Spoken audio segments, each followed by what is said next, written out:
This is Bengals Central Podcast, keeping you up to date on all the Bengals news. Brought to you by ProFootballCentral.com. And now, here are your hosts, Sean O'Donnell and Chris Rowling. Welcome to the Bengals Central Podcast, found exclusively on the Pro Football Central Radio Network and brought to you by Onnit.com, delivering everything you need to thrive.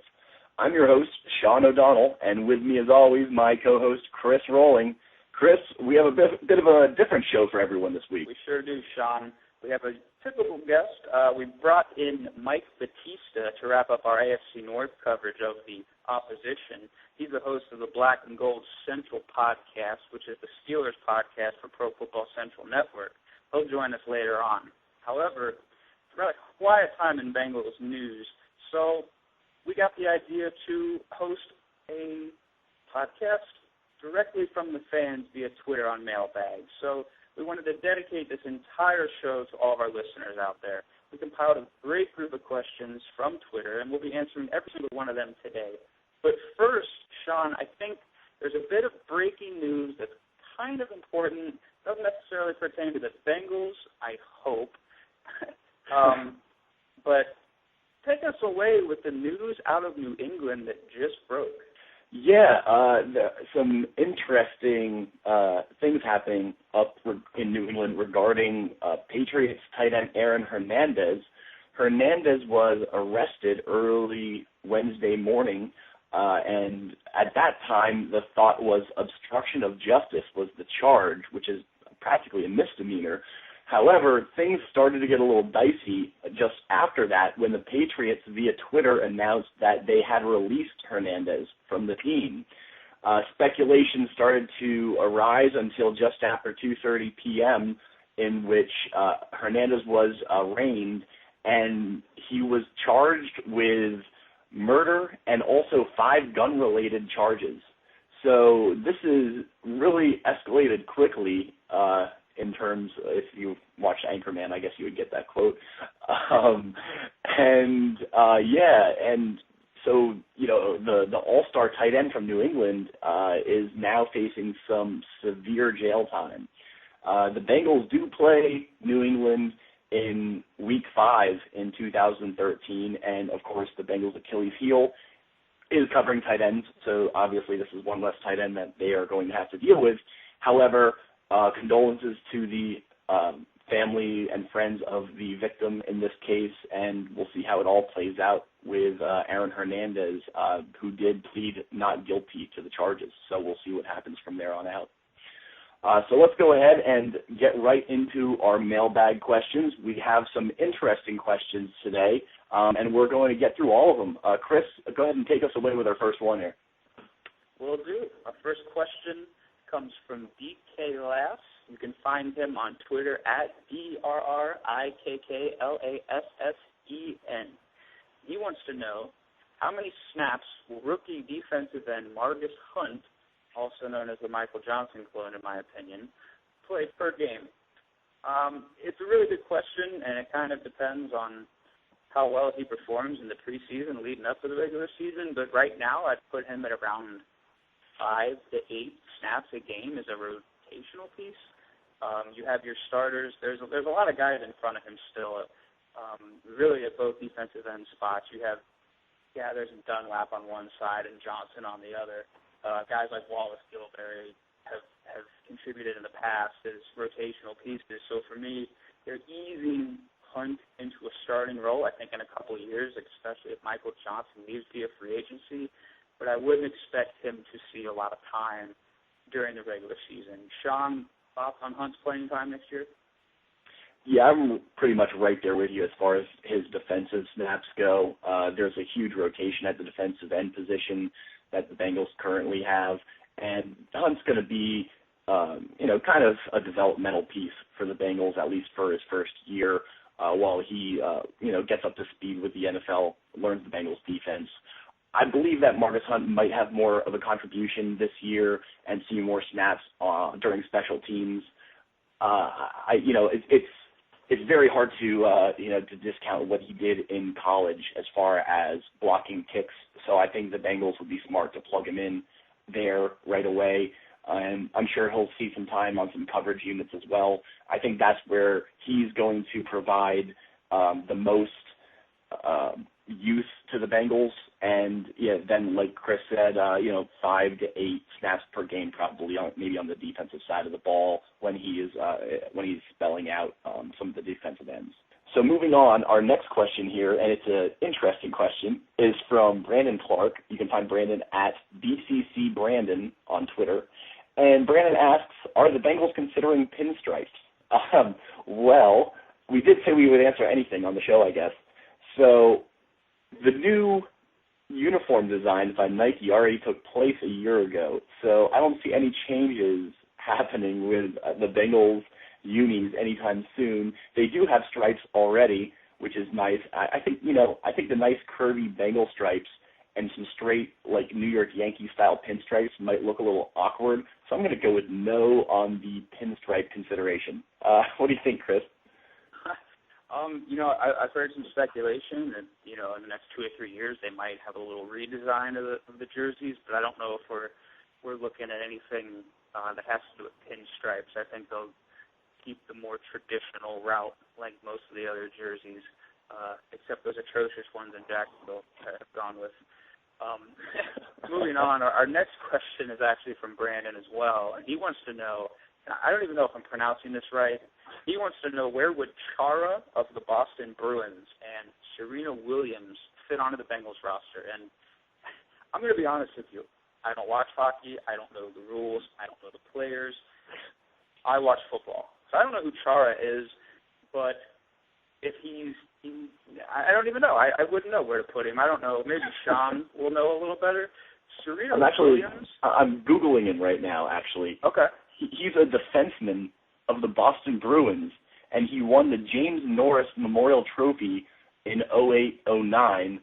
I'm trying to get some, height, weight specs here on the guy. I think that might be able to help us out. Okay. Whoa. He is 6'9", 255. Wow. He's a big dude. All right. So he's at defensive end then. Absolutely, and he plays defense in hockey apparently. So that might be a good fit. Well, take the skates off, pull the stick away, and maybe he'll block a few field goals. I don't know. Serena Williams, she's an animal, man. She could bench press me 65 times, I got to say. I'm assuming she has extremely long legs as well. I'd put her at kicker or a kickoff specialist or something. Sean, what are your thoughts on these guys? I like that, Chris, kickoff specialist. Chara, I mean, that guy, I'm not going to make stuff up here. I had absolutely zero idea who that guy was before I just looked him up on Wikipedia.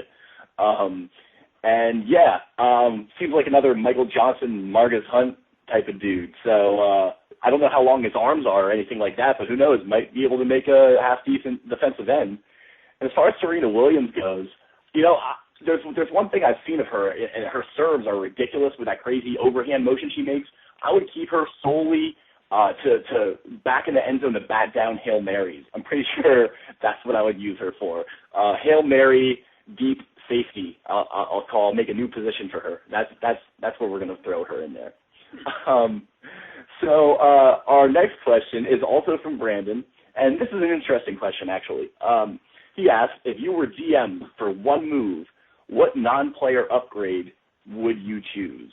Now that's a big, broad area that we could delve into there as far as stadium upgrades go, and I'm assuming that non-player upgrade is going to include staff upgrades as well. Like I can't hire like 27 more scouts or anything like that.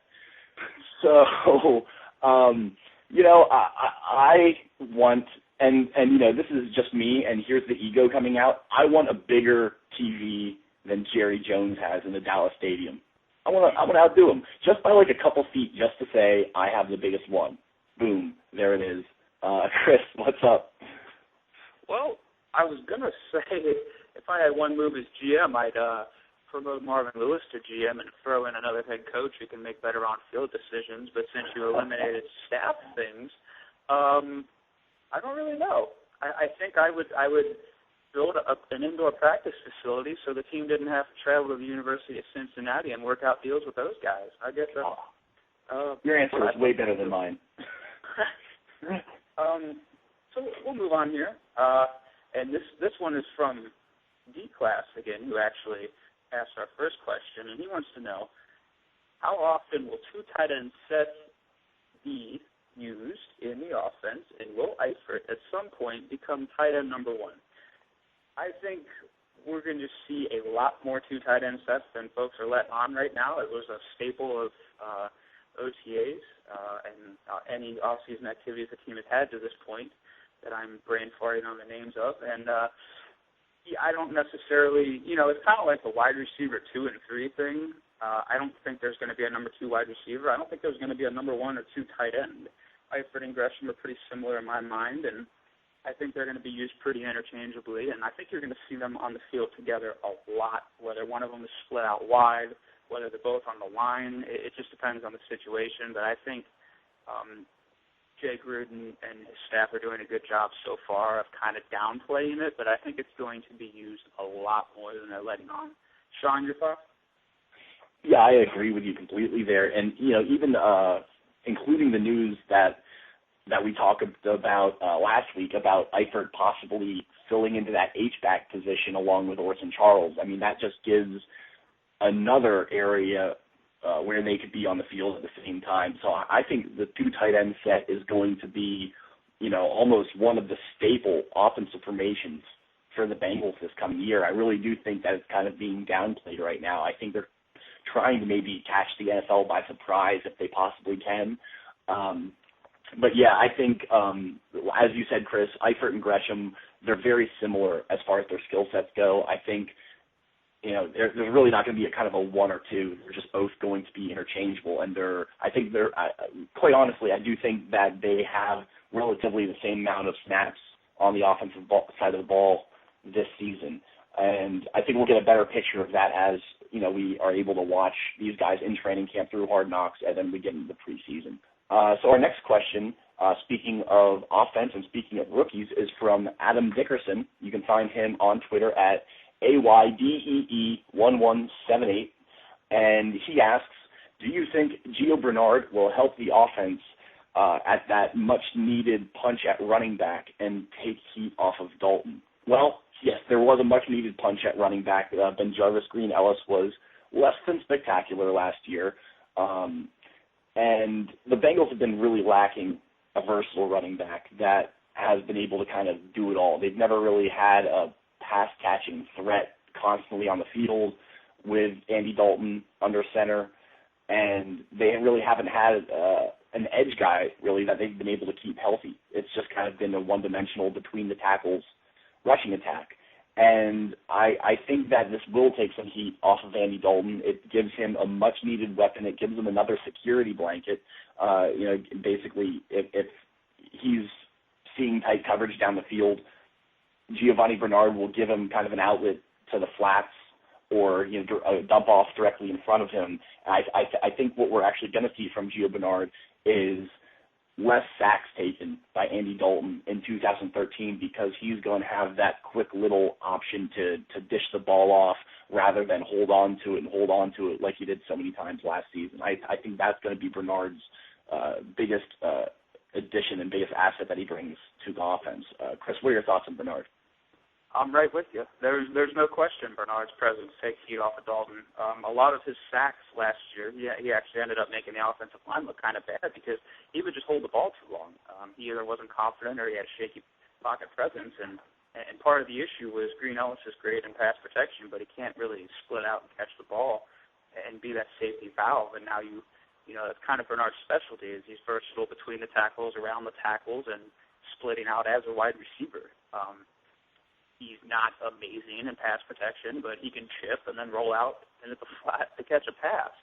So I think you're going to see a reduction in Dalton holding the ball so long, and I think it's another element that the defense is going to have to account for. And the thing you have to remember is it was pretty obvious what was happening whenever Green Ellis was on the field last year. He was either staying in a block or he was running between the tackles. There's no real way around that. With Bernard, you don't really know whether he's splitting out, whether he's going to go out to catch a pass, whether he's staying in, or whether he's running some kind of, between or outside of the tackles running play. It's another element defenses have to prepare for, and that gives Dalton a leg up on those defenses, and he can make those quick decisions. And, again, I'll say, as I've said since we started this show, the biggest thing for me is Bernard staying healthy. And as long as Bernard is healthy, Dalton will have more confidence because he will have that consistency in the passing game to check down to. All right, changing gears here, this next question is actually about the Houston Texans, which is a nice change of pace. And it's also from DK Lass, who has asked 2 questions previous to this one. And he wants to know if Ben Tate will see more carries this season. And he's the backup to Arian Foster, the running back in Houston. A couple things to note here. Ben Tate missed, it was somewhere between 4 and 6 games last season because he just could not stay healthy. Foster was getting banged up. The past 2 years, he's had issues because they've just been wearing him down with the amount of carries he gets. So, to me, I think Tate absolutely get more carries next season than he's used to, as long as he can stay healthy, because that in turn will help Foster stay fresh down the stretch as well. But I will say I don't think Arian Foster is going anywhere. I think that franchise is going to milk him in that scheme as long as they possibly can. He's only 26 years old. He's got a lot of tread on his tires now, but to me, I think it's a nice 1-2 punch, and as long as they both stay healthy, I think they're both going to be around for as long as the franchise can afford them. Sean, what are your thoughts on Ben Tate getting more carries and Arian Foster's health and future in Houston? Yeah, I like what you said there, and I completely agree that Arian Foster is basically the face of that offense in Houston. I know they've got a great receiver in Andre Johnson, but Arian Foster, that's their go-to guy. I think they are going to want to hang on to Arian Foster as long as they possibly can. Yeah, keep him with that team, keep him in the scheme, and in order to do that, they're going to have to limit some of his touches because he's starting to feel the effects of being that kind of bell cow running back that they've been relying on for so long. So, yeah, I think Ben Tate does see more carries this year simply to the fact of, allowing Foster to rest a little bit and to kind of increase his longevity. And it's not that Ben Tate is taking over because Foster might lose his job. It's to prolong Foster staying with the Texans and keeping his job. And that's going to be the reason for Tate to see some more carries. And so coming back to the Bengals, I think anyway, Hank Jones on Twitter, you can find it at Hank Jones with 2 S's on the end, asks, who starts week 1, John Kitna or Carson Palmer? Well, neither of them are starting for the Bengals. And Carson Palmer looks to be starting for the Arizona Cardinals. John Kitna is probably selling refrigerators by now. So I guess the answer to who starts in week 1 would be Carson Palmer because he is the more likely of the 2 former Cincinnati Bengals quarterbacks to start for an NFL team. So I guess that's going to be my answer. Chris, how about you? Oh, I was actually going to say both. We know Palmer's got a starting gig throwing balls to Larry Fitzgerald down in Arizona, which may or may not work out. I think that's a topic of discussion for another day. Perhaps a rainy one, but I was going to say Kitna's a starter too. He's probably, down at aisle 3, lane 3 at a Kroger somewhere or something of that nature, bagging groceries. So, he's obviously not in the league anymore, but he's still got a heck of an arm. So that's my take on the Kitna-Palmer debate. The next question comes from Matthew Yu. I pray to God I'm pronouncing that correctly. My apologies if I didn't. You can find him on Twitter at OOYJM, and he wants to know sleepers to start by mid-season. To start, depending on your league, if we're talking PPR, I think Bernard's a starter, maybe a running back 2 by mid-season, once we see that he can and will catch balls out of the backfield and run effectively in open space. Outside of that, I think maybe Andy Dalton is a sleeper to start by midseason, depending on how well he's utilizing all his weapons, how healthy his weapons are, and how his pocket presence has developed in his 3rd season.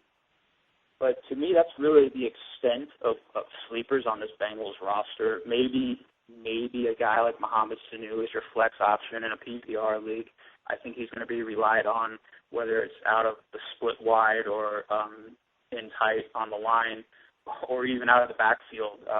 We've seen him used similarly to Percy Harvin in the past. So maybe Sanu as well. Sean, thoughts on fantasy sleepers by midseason? Well, actually, to tell you the truth, Chris, I took this question a little bit differently, and I'm kind of going to answer in a different fashion because that's the whole purpose, I guess, of us kind of translating these Twitter questions. And I like it that you took it the fantasy route, and that was actually the same advice I think that I would give.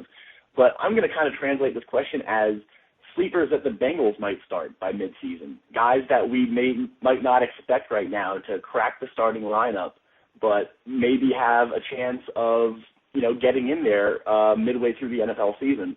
And I think it's kind of tough to crack in that starting lineup, but I'm going to give this my best shot. And we have no idea what's happening with Andre Smith right now, if it's a conditioning thing or whatever. Nobody's seen him. No one's heard from him. We have absolutely no idea what's going on with him. So one of my big sleepers is the rookie, versatile Tanner Hawkinson. I think he might have a good chance of maybe cracking into that right tackle position if, Smith kind of keeps going south and really can't keep up. So Tanner Hawkinson, I think, is a guy who could crack the starting lineup, even as a rotational guy later on in the season. I think watch out for rookie wide receiver Kobe Hamilton.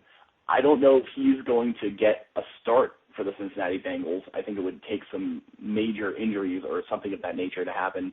But I do think that he'll be plugged in kind of like as like a wide receiver 4 option by midseason. I think he'll start to see some increased reps with Cincinnati. And also, especially if, guys like Ray Maualuga isn't cutting it and James Harrison has, suspension or injury issues or something like that going on, watch for Sean Porter, another rookie, to come into the linebacking core with the Bengals. He has the type of skill set, I think anyway, to play either the weak side or the strong side. So I think he would be a nice chess piece to add in there.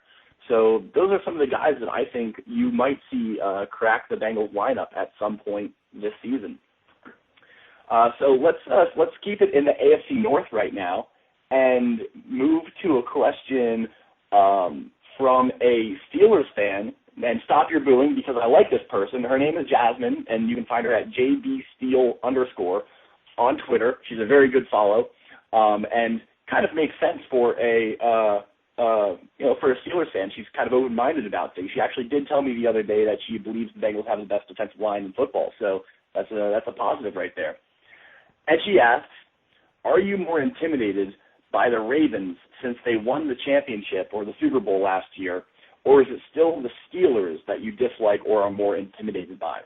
That's kind of a good question because, the Steelers and Ravens, they've been kind of fighting to be the top dog in the AFC North for quite some time now, and the Cincinnati Bengals have kind of been that underling.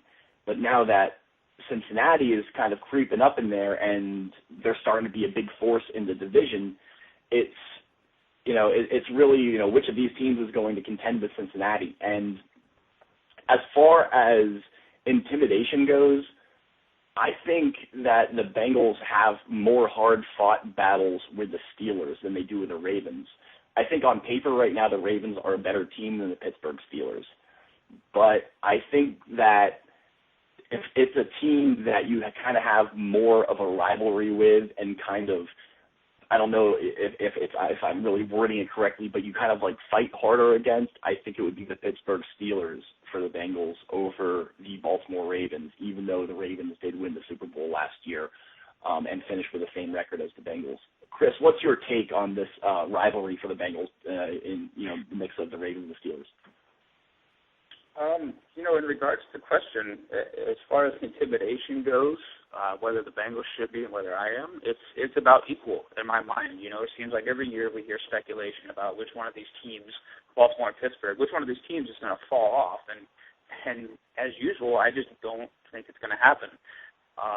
For Baltimore, it has nothing to do with them winning the Super Bowl. It has everything to do with them having a great offseason, regardless of what people want to say happened. In my mind, they lost some key pieces like a Ray Lewis and an Ed Reed, but they went out And they got a great rookie in Matt Elam, good veteran in Michael Huff to shore up that defense. Ladarius Webb, the best cornerback in the NFL in my mind, he's coming back from injury.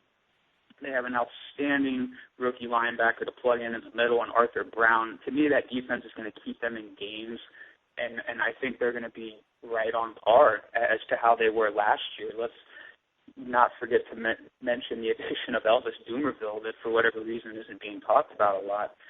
And Pittsburgh, I think they're a team that contends for the division with Cincinnati, and a team Cincinnati has to worry about as long as Ed Roethlisberger's upright. You know, Emmanuel Sanders and Antonio Brown negate the loss of Mike Wallace in my mind, and I really want to see rookie running back Le'Veon Bell run behind that offensive line, and the defense is still fine to me, you know, and we always hear about how these teams are going to fall off and how the Bengals could surpass them, but I think equally the Bengals need to be intimidated by the Ravens and Steelers because, Sean, like you said, always a physical contest no matter what.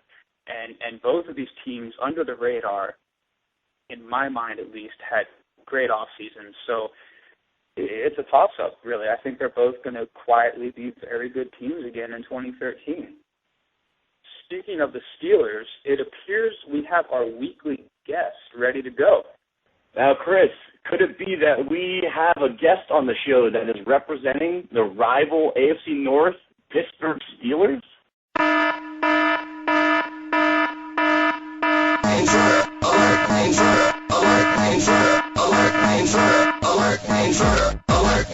Warning, warning, the following guest is on enemy territory. Warning, the following guest is on enemy territory. Beware. Indeed, we have Mike Batista, host of the Black and Gold Central on the Pro Football Central Radio Network, and Bleacher Report featured columnist on the line with us right now. Mike, thanks very much for joining us today. Well, thanks for having me.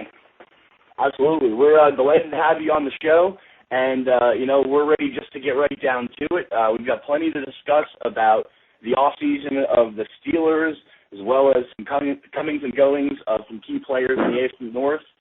Chris, go ahead and kick us off with the first question for Mike here. Will do, Sean. Mike, the Steelers appear to lose some important pieces this offseason, such as James Harrison, Mike Wallace, cornerback Keenan Lewis. There are some exciting new faces around, like rookie Jarvis Jones at the outside linebacker spot. What are your collective thoughts on the offseason for the Pittsburgh Steelers so far? I would say a lot of moving parts. It's pretty exciting it's pretty easy to get excited about the rookies and the draft, but you got to remember they are just rookies. So it's really hard to say.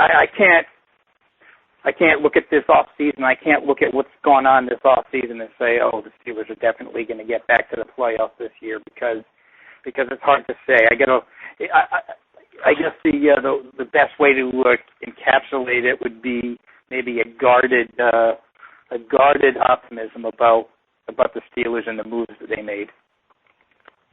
You know, that's a great thought there, Mike, about tempering expectations for rookies. As we know, it's not often that rookies come out and explode onto the scene. However, there is one rookie that the Steelers grabbed named Marcus Wheaton, who is really kind of looking to come in and fill the void left by the departure of Mike Wallace. How big of a loss do you think that Wallace is for the Steelers, and do you think that Wheaton has the capability of contributing immediately to fill that void?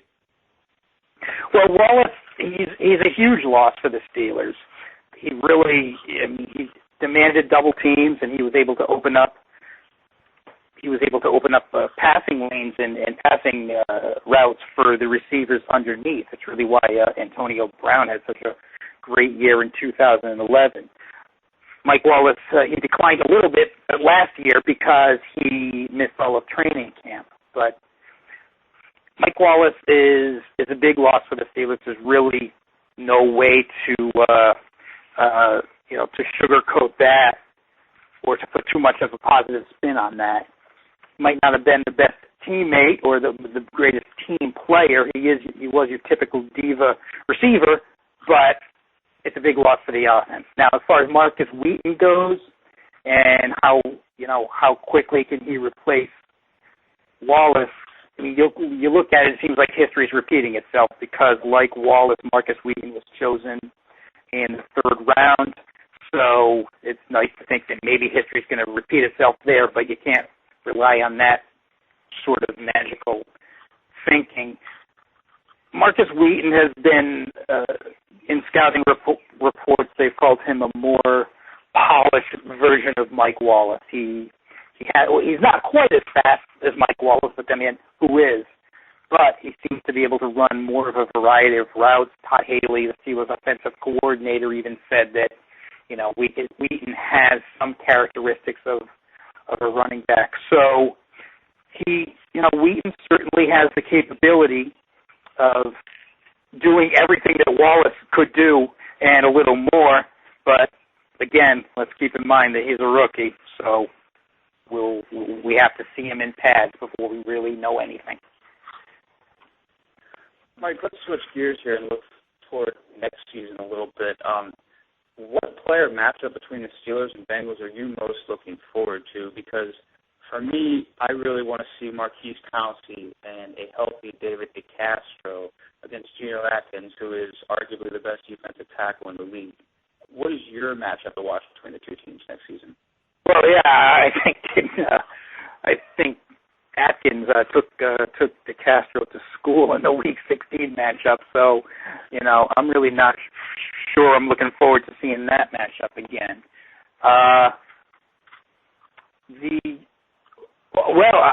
I'm interested and curious to see Cortez Allen against the Bengals receivers. I think that Ike Taylor is going to be on A.J. Green, so, that's going to, because we always have, unless he really experiences a big decline, Ike Taylor's always going to be on the other team's top receiver. But whoever the Bengals' number 2 receiver ends up being, it looks like it could either be Mohamed Sanu, and I hope I'm pronouncing this right, Mohamed Sanu, and then you also have Andrew Hawkins there. Cortez Allen he's been promoted. The Steelers promoted Cortez Allen to be their starting cornerback, and they felt confident enough in Cortez Allen to let Keenan Lewis just go to the Saints in free agency. And the Steelers didn't make much of an effort to sign Keenan Lewis. So, because Allen had actually a pretty good game against the Bengals in Week 16. I think he had an interception. He might have had 2 interceptions in that game. And so it'll be interesting to see, how well he's going to stack up, how well he's going to be able to cover and neutralize whichever Bengals receiver he's assigned with covering. Because, receiver, that's one area. If you look at by position, that's where I would have to give the Bengals a plus on over the Steelers right now. But yeah, I would say Cortez Allen versus number 2 Bengals receiver, the matchup I'm most looking forward to. That's a good matchup to watch, yeah, and you're absolutely right. Cortez Allen was terrific in the Week 16 matchup against the Bengals. He was probably arguably one of the Steelers' best defensive players. During that game, he gave Andy Dalton absolute fits trying to fit the ball into the likes of Andrew Hawkins, Marvin Jones, and those guys. Now, let's keep it on the defensive side of the ball here for the Steelers. And obviously, you're familiar with the former Steelers linebacker James Harrison. I'm kind of curious as to what your initial thoughts were when he signed with the Bengals, and based on his play with the Steelers lately, how you expect him to be able to contribute to the Bengals defense this season. Okay, well, my initial thoughts when he signed with the Bengals, I mean, they kind of go, hand in hand with my thoughts on, when the Steelers originally released him. I mean, he just brought a personality to the Steelers defense, and it's just a personality of really a meanness to it, And then I guess what I was thinking when he signed with the Bengals was just, and maybe I could see what you think about this too, but just kind of hoping that maybe the fact that he's going into a 4-3 instead of the 3-4 defense that he's used to with the Steelers, hoping that maybe that would sort of inhibit or limit how well he does. And to me, that's sort of like maybe it's a desperate hope on the part of the Steelers fan, seeing Harrison go to the Bengals, but the Steelers' only hope that for Harrison to not hurt Big Ben is if he's stifled by the 4-3 defense. And Mike, James Harrison's release kind of plays into this next question. Every year we hear about how the Steelers team is too old and they're going to struggle to make the playoffs and et cetera, et cetera. In reality, the team's been getting younger. What do the Steelers have to do to make the postseason in 2013 outside of the obvious, which is keeping Ben Roethlisberger healthy and upright? Well, it starts with they really need. The defense needs to force more turnovers. The Steelers, when they went to the Super Bowl in 2010, they forced 35 turnovers. In 2011, they forced 15, and in 2012, they forced 20. So that means that they needed 2 seasons combined to match the number of turnovers they forced in 2010. So, that defense needs to force more turnovers, and, that starts with getting to the opposing quarterback. It means, maybe putting the other, fluttering the other quarterback a little bit more than they have, and just getting more of a pass rush. That's what they need to do. That's what they need to do on defense. We've already gone over, the obvious thing is that Ben Roethlisberger needs to stay healthy, but the big, person that needs to stay healthy on defense is Troy Polamalu. Because I think he's 32. Everybody's talking about, he's done, he's old, he's done. But, I still think if he can stay healthy, he might have one more of those 7 interception seasons left in him where he can, make 1 or 2 huge game-changing plays. So, that's what needs to happen on defense. I think on offense, what hopefully will happen is that they just start to mesh a little better with Todd Haley's system, and then Ben Roethlisberger just gets rid of the ball quicker. That's, we've gone over the what, which is Ben Roethlisberger needs to stay healthy, but the how is just getting rid of that ball quicker. And if it means shorter passes, the shorter 8, 10, or 12-yard passes rather than waiting for Mike Wallace to get open, that's what he needs to do. So hopefully just the learning curve. Hopefully they've had their 1 year where they needed to get used to Todd Haley, and now hopefully things will start to gel on offense. Yeah, absolutely. I couldn't agree with you more. Having a first-year offense coordinator is, generally tough on a team, whether it's full of veterans or younger players. And then on the defensive side of the ball, that was a great statistic that you gave us regarding turnovers. Coaches are constantly talking about winning the turnover battle, and that obviously translates to wins. So I think those are some great insight as far as what the Steelers need to do to right the ship and get back into the playoffs. And speaking of righting the ship and the playoff picture, obviously the AFC North is one of the most competitive divisions and hard-fought divisions in the NFL. And there's been a lot of interesting off-season moves between a lot of these teams. A lot of people have the Browns as kind of an up-and-coming team. And the Ravens have kind of shifted all of their personnel around. The Steelers are getting healthy again. The Bengals are getting more experience. How do you think that this division will ultimately shake out in 2013?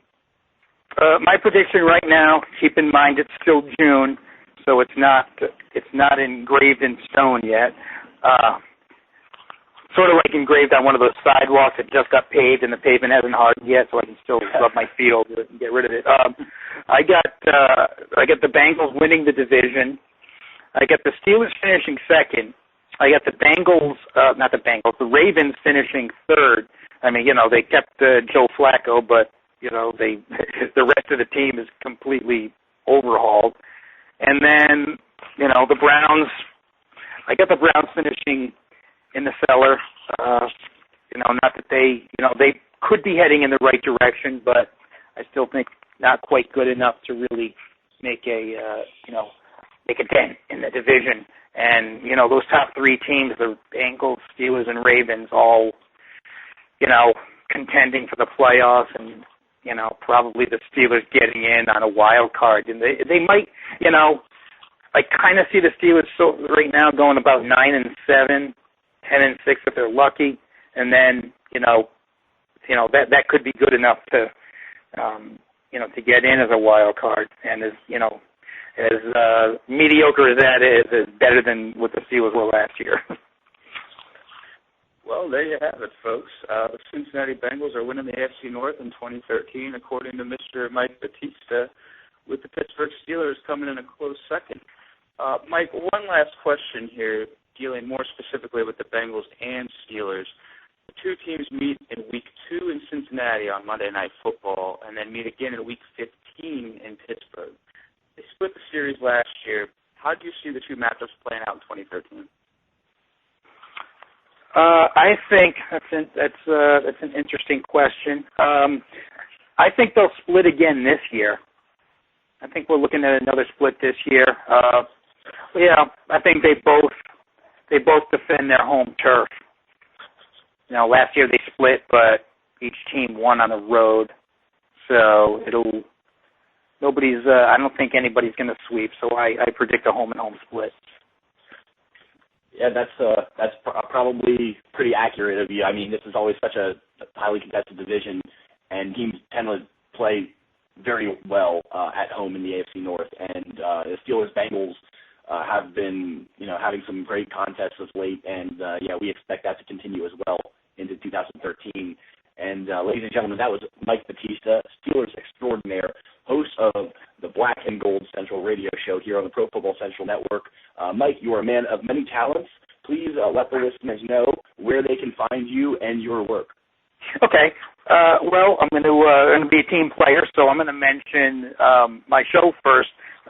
The Pro Football Central show is Black and Gold Central, and you can find that on Twitter, Black and Gold Central, or the actual specific handle is BNG Central.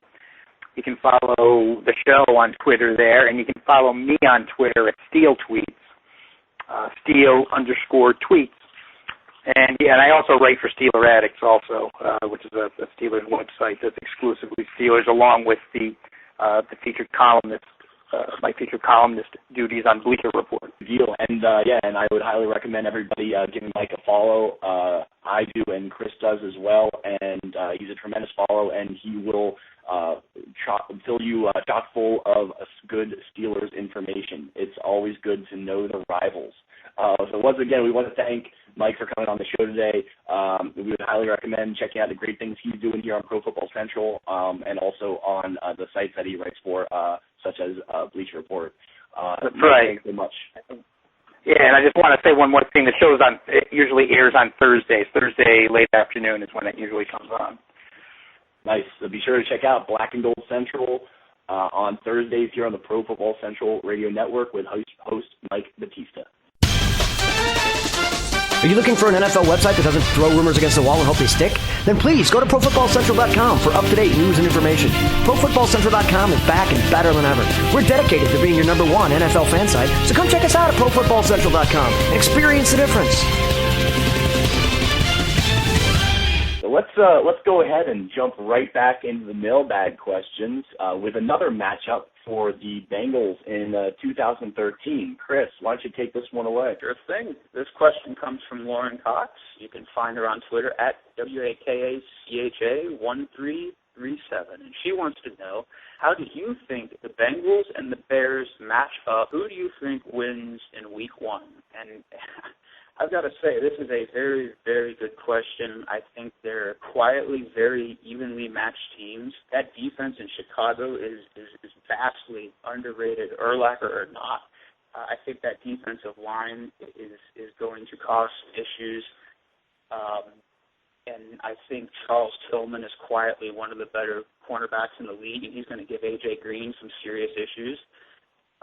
Guys like Henry Melton, who is quietly starting to look like a younger Geno Atkins is going to cause some issues on the interior for guys like Kyle Cook and whoever starts at left guard. Julius Peppers will get his. And on offense, Brandon Marshall is going to give Leon Hall or whoever tries to cover him some serious problems. To me, I think the Bengals can come away with a win as long as the defense is playing at a high level and can get some pressure on Cutler, because he's the type of quarterback who lets pressure and mistakes get to him. I think that's how you win, because you're going to struggle to shut down a versatile guy like Matt Forte. And so it's about, as we know they can do, as long as that Bengals defensive line can get adequate pressure on Cutler all game, I think the Bengals are going to win. But it's a very, very under-the-radar, difficult game and an extremely difficult way to start off the season. Sean, what are your thoughts on the Bengals and Bears in Week 1? I like all the players that you really highlighted in the matchup right there. I think that's going to be a game of matchups, and it's going to be a game of one-on-one matchups. I think it's going to be fantastic to watch. I think as an analyst, I can't wait really to sit back and watch the All-22 version of this game, because there's so many great matchups to name. And I really think that on paper these are very similar teams, especially with Mark Trestman coming in as the head coach for the Bears. He runs a somewhat similar Gruden-esque offense, being a West Coast style. He features the running back a lot on swing passes and screens, and I think that these teams are going to be very equal in Week 1. I will give the Bengals a slight advantage here because they have been in their system for a couple of years now. And I think they're catching the Bears at a good time, being Week 1. I think the Bears are still going to be trying to work out those little extra kinks in their new system under Mark Trestman. And I think that might prove to be their downfall, because guys maybe aren't quite as familiar with what their job is, and they might not have fully grasped the playbook yet. So I think I'm going to give the advantage to the Bengals on that purpose alone. However, if these teams were to meet later on in the season, I think it would be an absolute it's still going to be a great contest, but I think it would be an absolute contest or toss-up if they did meet later on in the season, once the Bears really got used to that system under Mark Trestman. So next, this question is from Eric Stumbaugh. You can find him at Stumbaugh1975 on Twitter. And he asks, do you guys think that Gio Bernard will replace the law firm in the starting lineup by Game 8? Well, I don't see Giovanni Bernard starting any game this season as long as Green Ellis is healthy. I think Green Ellis gets the larger percentage of the snaps starting at the beginning of the season, like a 60-40 kind of split. However, I do see Giovanni Bernard increasing the amount of repetitions that he gets throughout the duration of the season if he can prove that he can stay healthy. I think that he'll get more touches at the running back position throughout the season, and I think he'll be utilized, in the backfield along with Green Ellis, and also to get split out wide as a receiver in certain packages. So I think ultimately, towards the end of the season, we actually might see Giovanni Bernard getting more repetitions than BenJarvus Green-Ellis, although I believe that BenJarvus Green-Ellis will still be considered the starter for the Cincinnati Bengals through the duration of the season. Chris, what's your take on the running back situation in Cincinnati? It's a viable question, because by Game 8 we don't really know how things are going to be shaken out, but I don't think Bernard is going to replace Green Ellis as the starter until Green Ellis' contract is up and he's not brought back.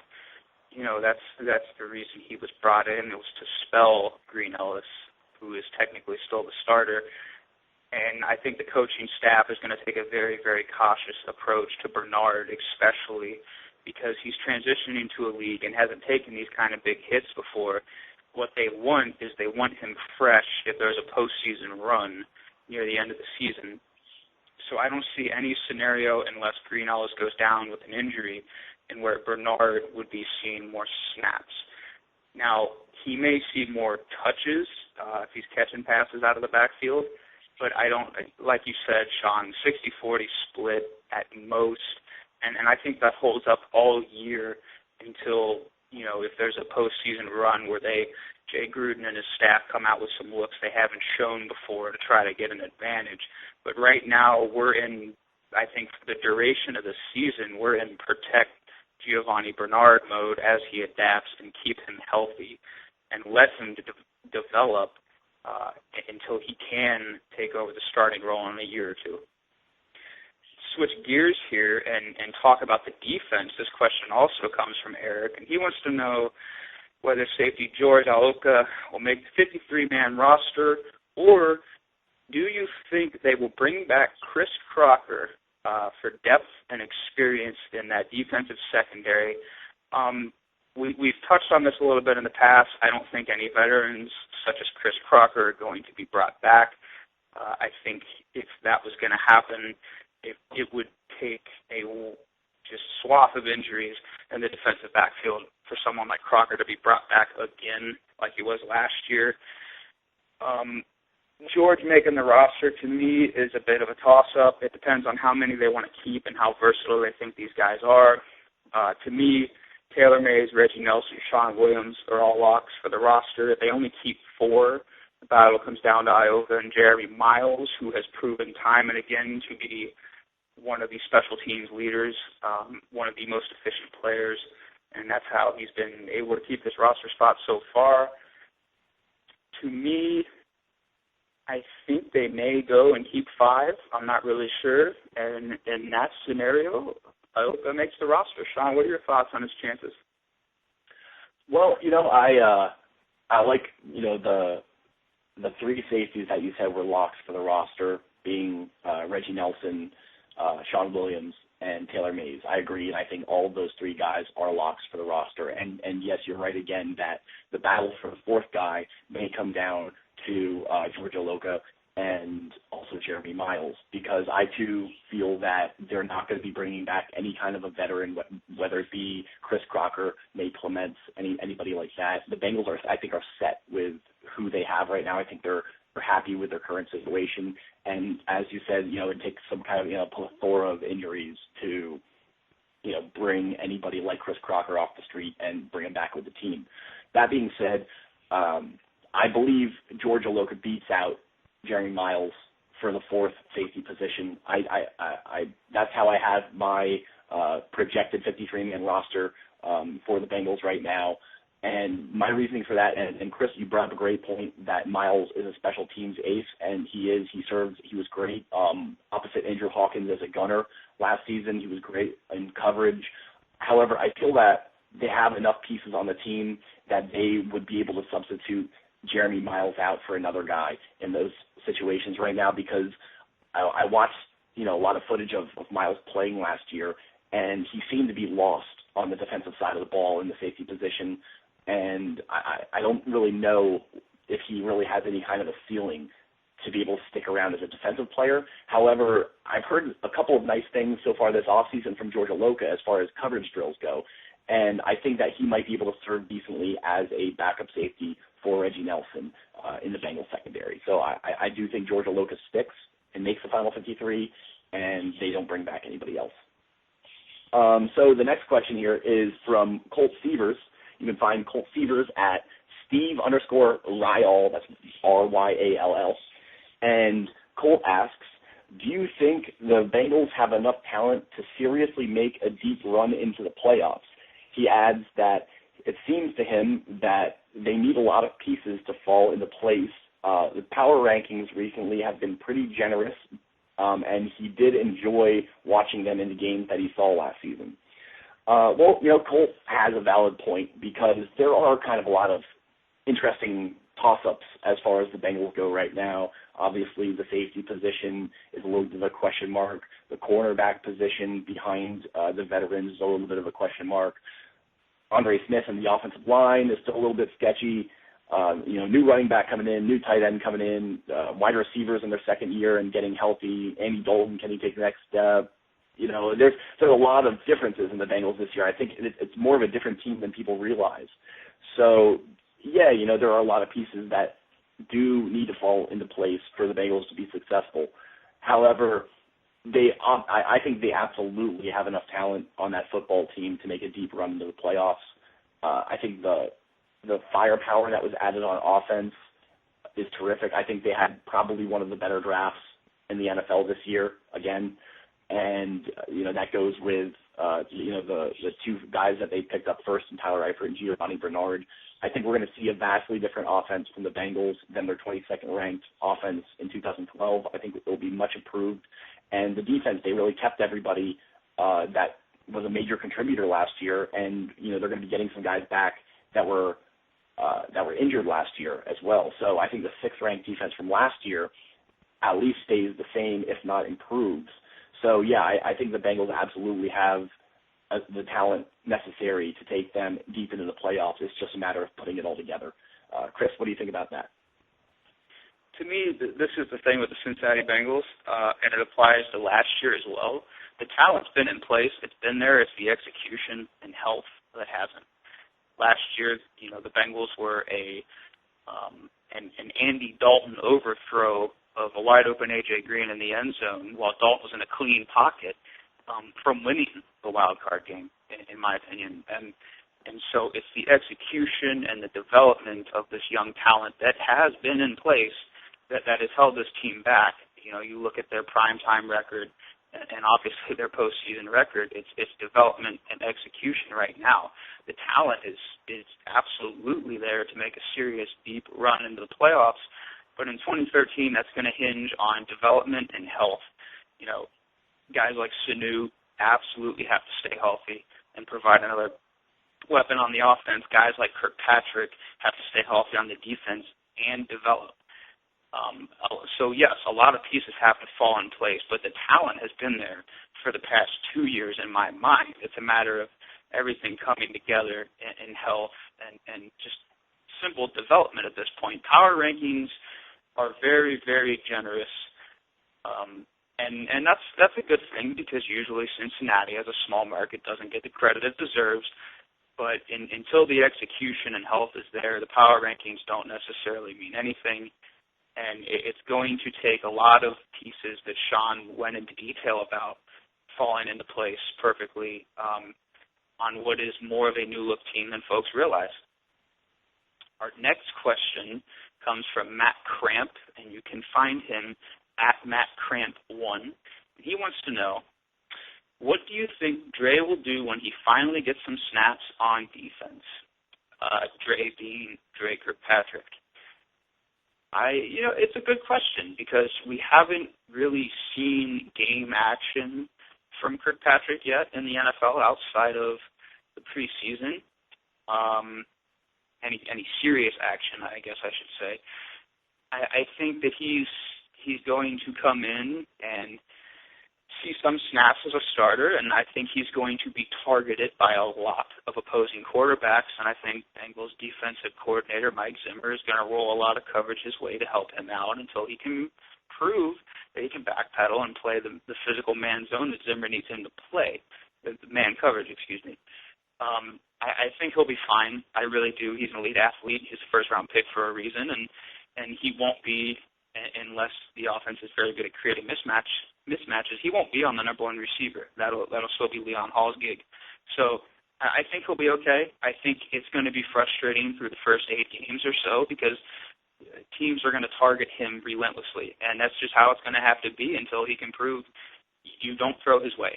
Sean, what are your thoughts on what Dre will do when he finally gets some snaps? Yeah, we have a very small sample size to go off from Kirkpatrick in the NFL. I actually broke down one of the very few plays that he did play at corner in man coverage on an island last season, and that was when he was man-to-man with Terrence Copper against the Kansas City Chiefs. And Kirkpatrick actually looked really good in that play. He lines up in press on Copper, and he allows him to have a clean release, but he keeps a good visual on him, turns his hips really nicely, and accelerates to stay with him right on his right shoulder all the way up through the field because Copper's basically running a go route. The ball is thrown in Copper's direction. It ends up being a little overthrown, but Kirkpatrick hangs right on his shoulder throughout the entire play, and it would really take an absolute perfect throw to have completed that pass. And also on that play, If I remember correctly, there was no safety help over the top for Kirkpatrick. He was alone on an island the entire time. Now, I mean, yes, it was against Terrence Copper. He's an older receiver. He's a journeyman. He's been around forever, that kind of thing. But it's a nice little sample size from what I think we can expect to see out of Kirkpatrick on some sort of level. He still has a lot to prove, and I like what you said, Chris, that he's not going to be on a team's number one guy off the gate. Yeah, that's Leon Hall's gig. And, matching up against a guy like Terrence Copper might not be such a horrible example because he's going to be dealing with number twos a lot of the time. So, I think that if he continues to get healthy and keeps progressing, I think we could see good things coming from Dre Kirkpatrick. And, I'm actually going to transition this into our next question, or actually, I guess, part one of our next question, which is from Walt at Walzav31, and he asks, will Dre Kirkpatrick start at quarterback this coming season, as part one of his question. So I'm just going to continue on with, I think that Dre Kirkpatrick does start at some point this season at quarterback, or at cornerback. So from Matt's question before, we will finally get to see what Dre Kirkpatrick will end up doing this season at some point, because to answer Walt's question, yes, Dre Kirkpatrick will start this season at some point. I believe he overtakes Terrence Newman for the number 2 gig, and I believe, the Bengals, they want to see what they have in this guy, and they're not going to get it until they put him on the field, give him some playing time, match him up against the number 2 wide receiver, and see what the guy can do. So, yes, I think he's going to start at some point this season, and we are all going to get a good dose of how good Dre Kirkpatrick actually is.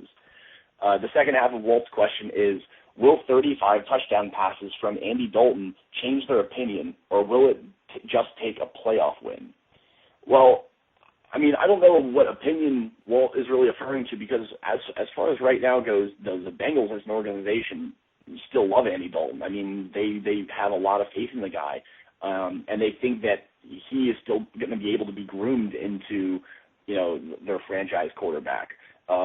If maybe the opinion has to do with fans, yes, there is some, scrutiny from Bengals fans and other, personalities in the media.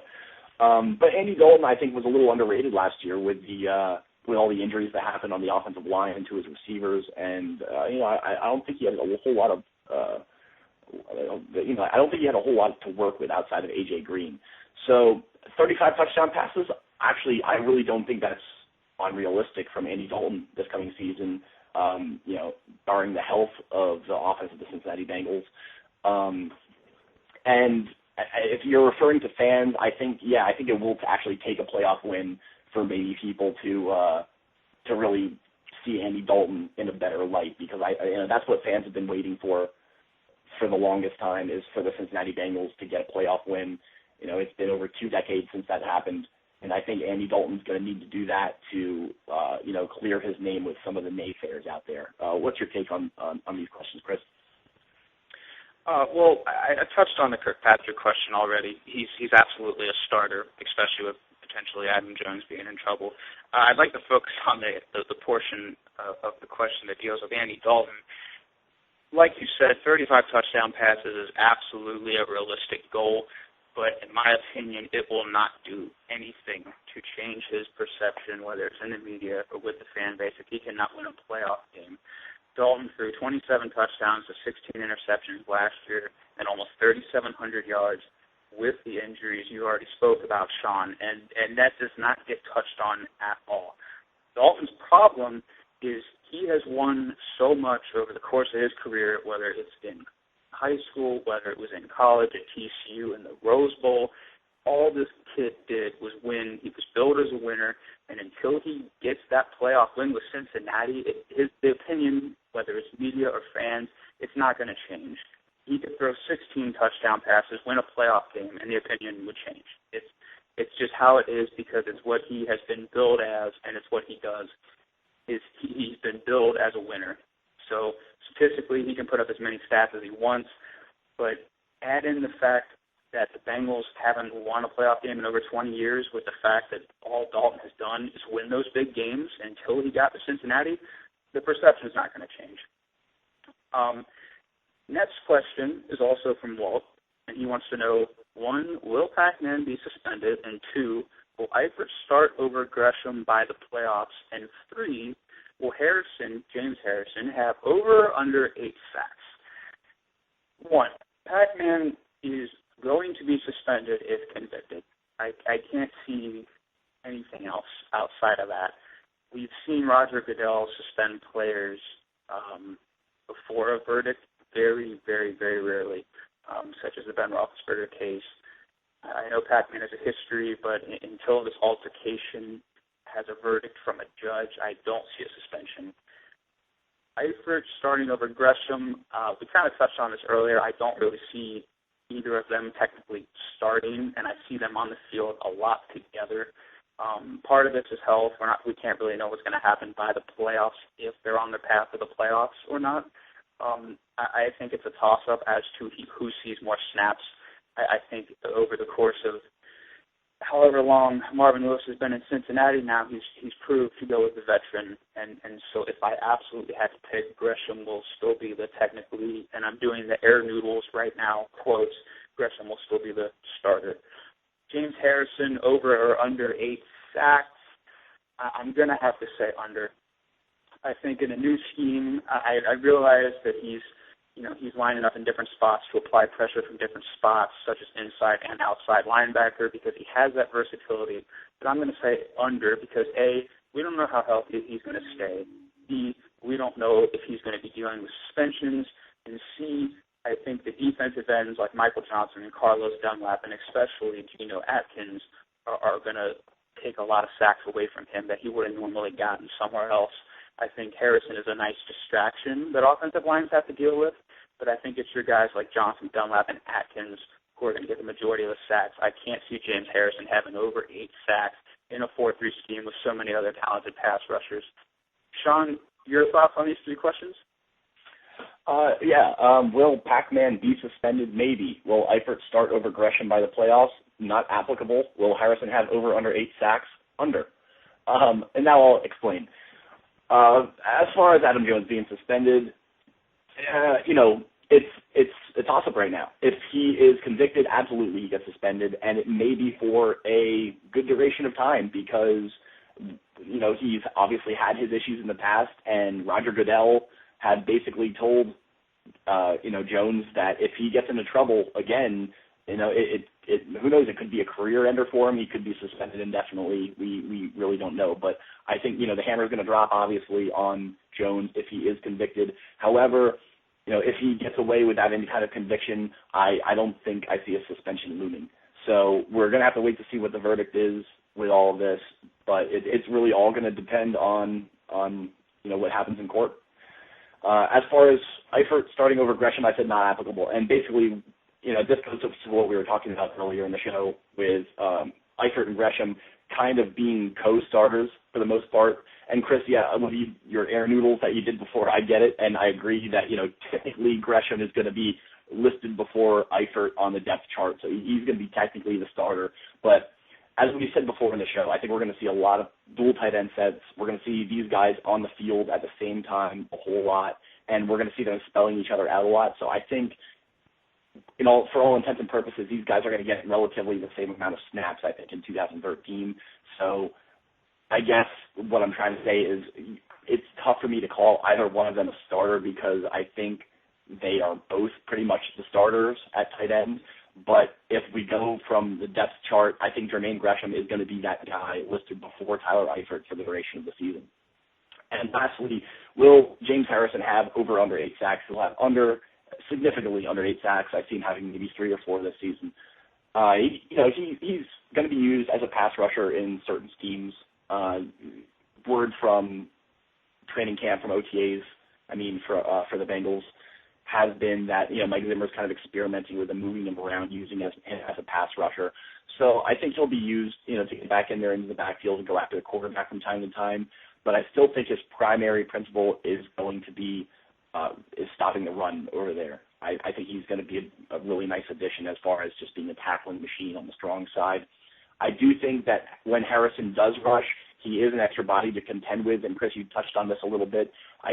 And with so much other talent up there on the defensive line for the Bengals, I think it's going to be insanely difficult if Harrison blitzes as well to stop all of these guys. So Harrison might not be picking up an insane amount of sacks this year, but I think he could help the other guys out as far as picking up sacks because they're not going to be able to, throw double teams on the defensive ends or on Geno Atkins constantly if Harrison keeps coming and getting pressure off the edge. So, yeah, Harrison's definitely going to have under 8 sacks, but I think he ends up helping out the team, though, and the defensive line specifically in those regards. So we're going to get to our last question of our show-long mailbag segment. This is from Ron, MLXFL Commish. You can find him at MLXFL. And Ron asks, if Carson Palmer was the quarterback of this offense, do the Bengals win more or less number of games? And, it's a good question because obviously Andy Dalton is the replacement of Carson Palmer. However, they both played in 2 entirely different schemes. With the scheme right now, as far as Jay Gruden goes, West Coast offense, Andy Dalton would be the guy to have in that scheme. So I would have to say the Bengals would win less with Carson Palmer. Palmer's more of a deep ball guy. He's more of a gunslinger. He takes a little more chances than Dalton has. Basically, what it comes down to me is I don't think Palmer fits in Jay Gruden's scheme as well as Andy Dalton does. So I think Dalton's the guy to have right now in Cincinnati. Chris, what's your take on that one?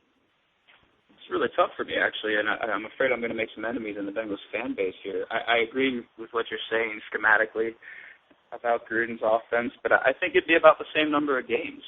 You look at what Palmer did last year and his experience in the league already, over 4,000 yards, 22 touchdowns, and 14 interceptions, about the same percentage as Dalton, despite not playing in a short pass kind of West Coast offense, and his running back and McFadden was out most of the year. I think it'd be about the same. He's a guy who could utilize Chad Johnson properly. He'd certainly utilize A.J. Green and the other weapons properly. I honestly think it would be about the same. That being said, I still think the Palmer trade was the correct decision and probably the best trade in NFL history, depending on whose team you're viewing it from. But to me, it'd be about the same number of games. That'll do it for our mailbag segment, folks. Make sure to send us any and all questions you may have, whatever is on your mind, to our @BengalsCentral account on Twitter. Absolutely. And while you're doing that, remember to check out our sponsor, Onnit.com. That's ONNIT.com. Again, this week we actually have a much easier way for you to get some great deals from the folks at Onnit. Simply type Onnit.com/Football Radio into your address bar and receive 10% off your next purchase, courtesy of Bengal Central. So we'd like to thank everyone for tuning in this week. Special thanks goes out once again to Mike Batista of Black and Gold Central. You can find them on Twitter at BNGCentral. And, it was a great interview with Mike. And we also want to thank all of you who participated in our episode-long mailbag segment this week. We really appreciate you guys sending in your questions for us, and it made it a lot of fun, and we hope to do this again soon. We do a smaller version of our mailbag segment every week, so hit us up at Bengal Central on Twitter and keep sending us your questions. Also be sure to scour the ProFootballCentral.com network for all of the latest news for every NFL team.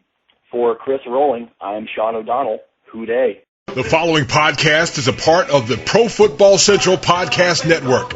Check us out at ProFootballCentral.com. Cincinnati's back in the orange and black. See the natty on the map, better tell me where you at. In the jungle, Hooday, bringing it back to the jungle. Every game day, yeah, the jungle's back. Got the natty pack in the orange and black. We're stacked to the track, so I'm back behind long work, chugging down cases in a can brewed in '88. Hooday, Super Bowl, spirit of the icky shuffle. Feel it rumble through the king of the jungle. Thunderous roar, he will soar across the river to the Newport shore. The Fountain Square, the great American ballpark. Down at the banks above the riverfront graveyard. The Paul Brown Stadium, the Nat is awakened. And we're making a statement to the rest of the nation. Cincinnati's back in the orange and black. See the natty on the map, baby, tell me where you